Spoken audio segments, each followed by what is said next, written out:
E aqui no Jornal Brasil Atual nós temos o prazer de conversar agora com a economista, professora e pesquisadora do Centro de Estudos Sindicais da Economia do Trabalho do Instituto de Economia da Unicamp, a professora Marilane Teixeira. Muito bom dia, professora. Seja muito bem-vinda aqui ao Jornal Brasil Atual.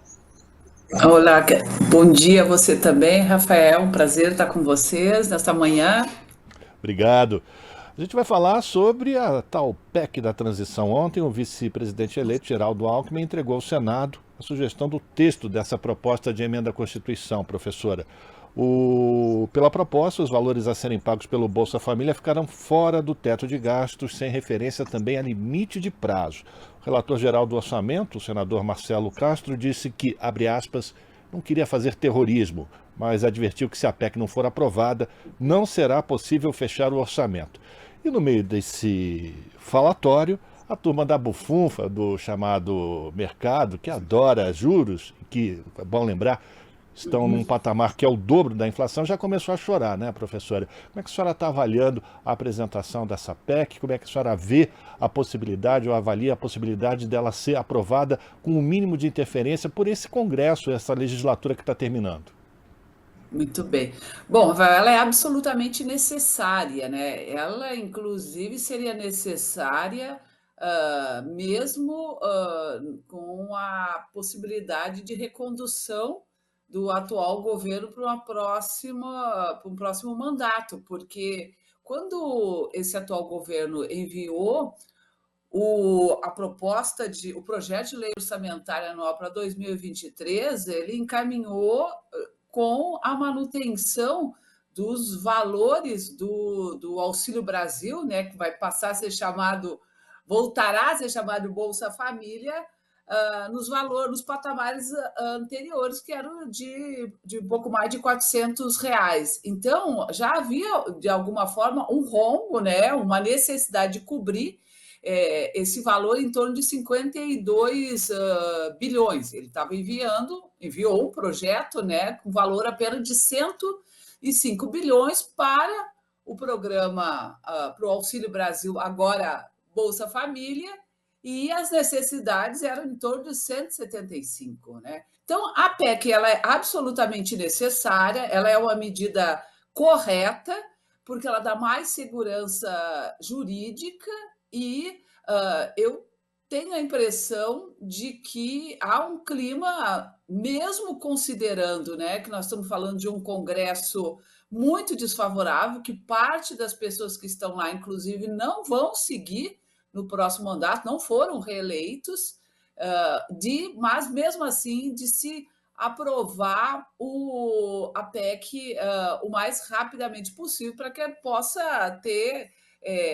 garantido, né, a condução aí e a finalização da discussão sobre o orçamento para o próximo ano. Então, eu acredito sim, embora quando se trata de um projeto de emenda constitucional, é necessário que se tenha 3/5, né, das duas casas, tanto da Câmara quanto do Senado, e a votação em 2 turnos. Mas essa, vamos dizer, necessidade da PEC, ela é uma promessa de campanha fundamental para quem entende hoje a situação em que se encontra o Brasil. Quer dizer, nós voltamos ao mapa da fome, um grau de vulnerabilidade e de instabilidade social tremenda, com um percentual de pobreza e de extrema pobreza crescente, e a ampliação deste valor de forma permanente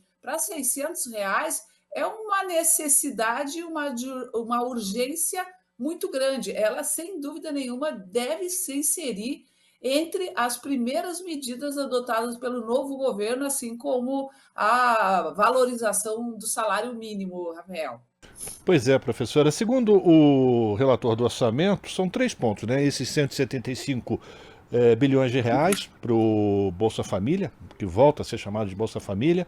Aí tem um segundo ponto que trata da possibilidade de até 23 bilhões de reais, no caso de excesso de arrecadação, também ficarem fora desse teto de gastos, e o terceiro ponto que deixa de fora as receitas próprias para as universidades. Esses outros dois pontos, eles são também importantes na construção de um novo orçamento para o governo Lula, que começa em janeiro? Claro, claro que são fundamentais. Primeiro porque o que é importante também, assim, acho que para quem está nos acompanhando, né, nos assistindo, compreender, né, o que é o teto dos gastos sociais. Final de 2016, o Temer aprovou, né, uma emenda constitucional, ficou conhecido como emenda constitucional 95, que excluía, né, ou seja, ela limitava o crescimento das despesas do governo à correção da inflação. Então, nós estamos desde pelo menos de 2017, em que todas as políticas sociais elas foram corrigidas unicamente pela inflação, sem previsão, né, sem possibilidade de acrescentar mais nenhum valor adicional, mesmo com o crescimento da economia. E há uma previsão para o próximo ano de crescimento da economia de pelo menos 2,5%. Ao se manter, né, vamos dizer, o teto dos gastos sociais, esses 2,5% eles seriam canalizados para o pagamento de amortização, refinanciamento e juros da dívida pública, né? Só para se ter uma ideia, para o próximo ano está se prevendo transferir para pagamento, amortização e refinanciamento da dívida pública 2 trilhões. Isso digamos que vamos comparar com o que está sendo previsto para o pagamento do Bolsa Família, né, com a aprovação da emenda, que seria de 175 bilhões, isso, só o pagamento com juros é mais de 10 vezes mais o pagamento, o que seria, né, direcionado aí para o programa Bolsa Família. Então, além claro, do Bolsa Família, esses 23 bilhões, eles entrariam como excedente, porque se a economia, vamos dizer, seguir nessa rota de retomada da atividade econômica, e tudo indica que sim, né, com as políticas que estão sendo desenhadas aí, que foram projetadas a partir do programa, do projeto, né, para o próximo ano aí do governo Lula, vai gerar um excedente, né, um excedente que, se mantiver a partir dessa perspectiva do teto dos gastos, seria canalizado diretamente para o pagamento dos juros da dívida.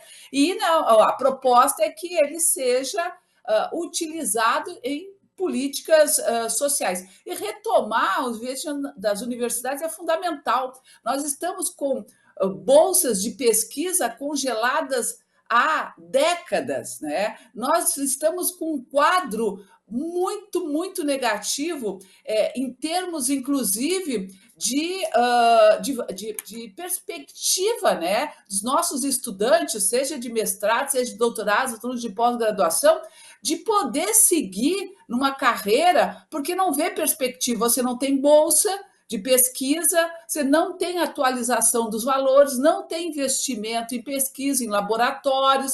Então, essa possibilidade de poder retomar os níveis de investimento para as universidades no próximo ano é essencial para pensar a ciência, a tecnologia, para pensar um país de fato soberano e com perspectiva de retomada, né, de um rumo não só de crescimento econômico, mas também de desenvolvimento econômico. E eu queria também destacar que, ao tirar do teto dos gastos sociais o programa Bolsa Família, isso significa que abre também uma janela de o que a gente chama de 105 bilhões, que seriam aqueles valores que estão previstos no orçamento atual para o pagamento do Bolsa Família do próximo ano.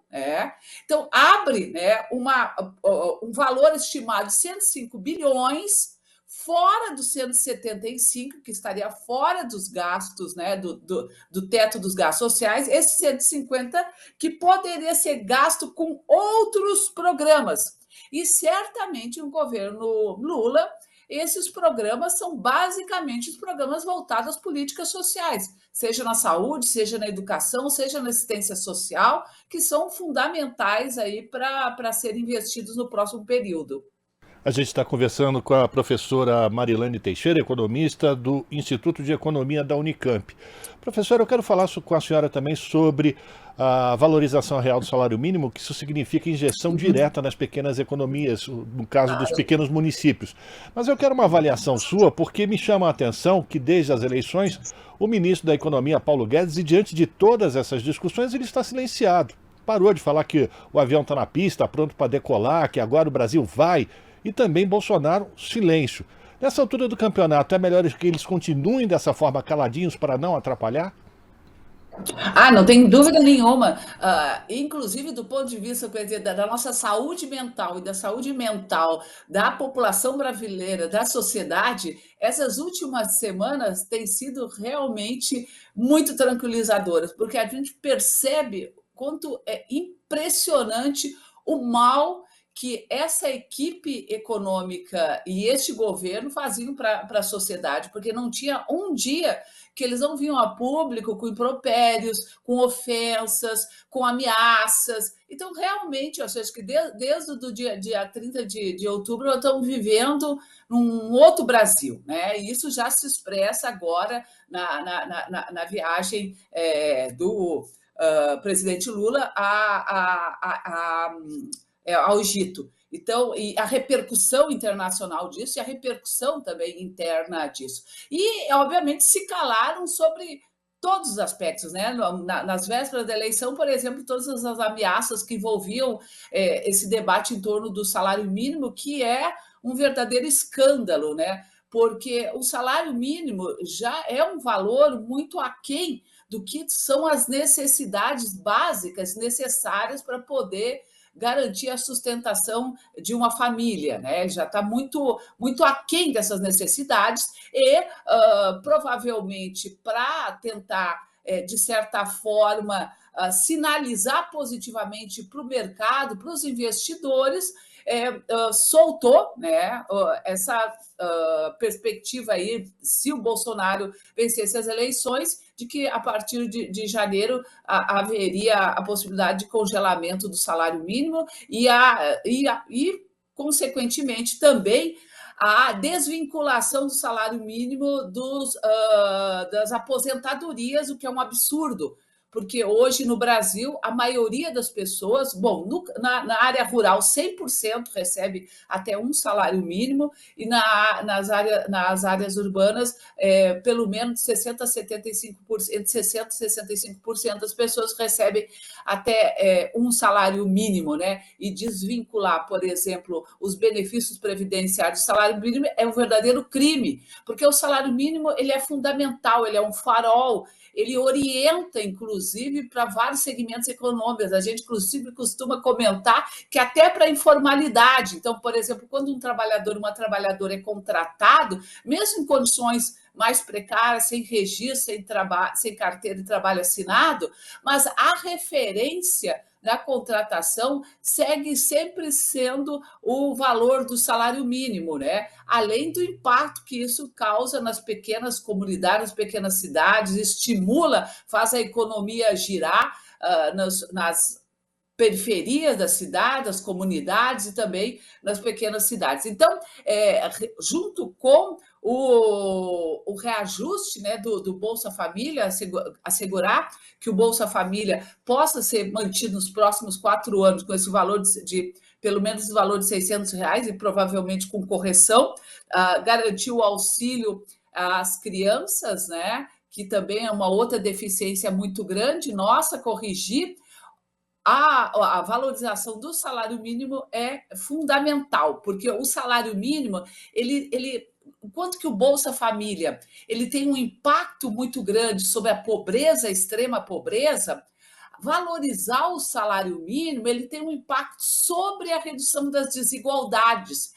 E essas duas, vamos dizer, medidas, elas precisam caminhar juntas. A gente precisa reduzir os níveis de pobreza e de extrema pobreza, mas também precisamos reduzir os níveis de desigualdade.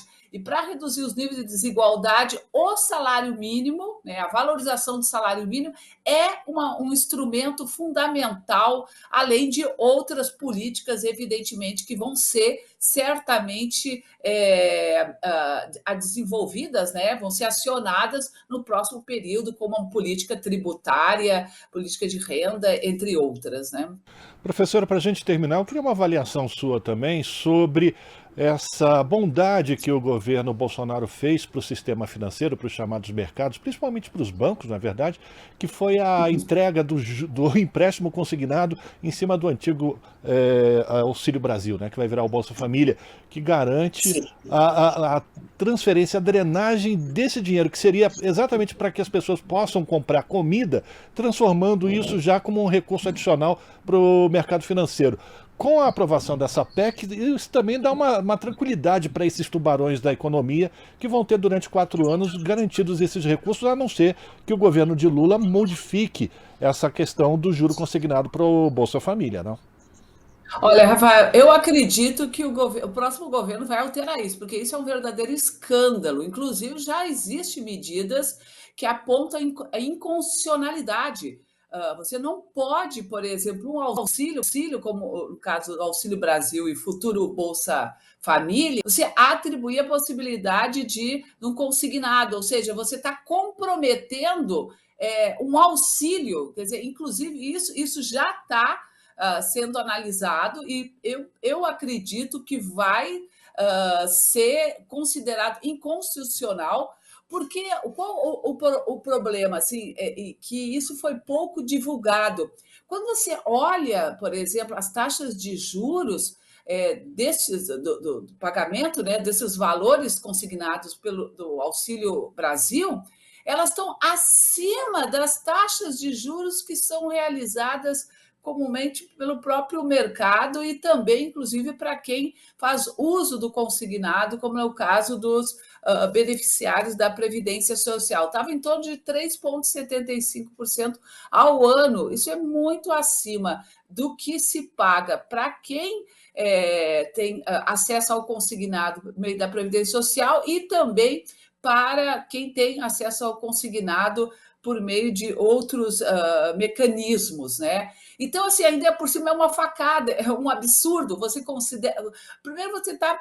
O Auxílio Brasil ele tem um caráter, né, justamente de garantir, é como se fosse uma renda suplementar para as pessoas que vivem numa situação de pobreza e de extrema pobreza, né? Então você ainda comprometer uma parte dessa renda com pagamento de juros, isso significa que assim, as pessoas vão se manter, você vai transferir, drenar isso que você chama atenção, injetar no sistema financeiro, vai tirar, vamos dizer, esses recursos de circulação da economia, que poderiam estar ajudando, inclusive, a ampliar a demanda agregada, ampliar a capacidade, né, da própria economia, do fluxo circular de renda, de poder circular mais dinheiro na economia para compra de bens, de serviços, né, essenciais para garantir a própria dignidade e a vida das pessoas, e você está transferindo isso por meio de juros, né, para o sistema financeiro e mais, com ganho assim 100% assegurado, né? Então não tem nenhum risco de perda.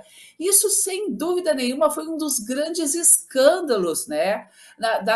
Vamos dizer, no apagar das luzes deste governo, e que a gente vai precisar, junto com centenas de outras medidas que foram tomadas também nesse último período, que vão precisar ser revistas com muita centralidade no próximo governo, sim.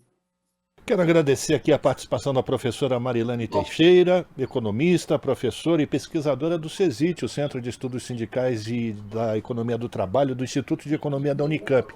Professora, sempre muito bom conversar com a senhora, a gente ainda tem muita coisa para conversar, por exemplo, no mundo do trabalho, com o presidente eleito Luiz Inácio Lula já avisando que precisa ser revista algumas das medidas, né, colocadas na reforma trabalhista e como isso pode ajudar a dinamizar a economia brasileira, mas isso fica para uma próxima oportunidade e eu já faço esse convite desde já para a senhora. Não, muito obrigada, Rafael. Pode contar comigo para o que precisar. Um grande abraço para você também. Conversamos com a professora Marilane Teixeira aqui no Jornal Brasil Atual. Estamos apresentando Jornal Brasil Atual. As notícias que os outros não dão.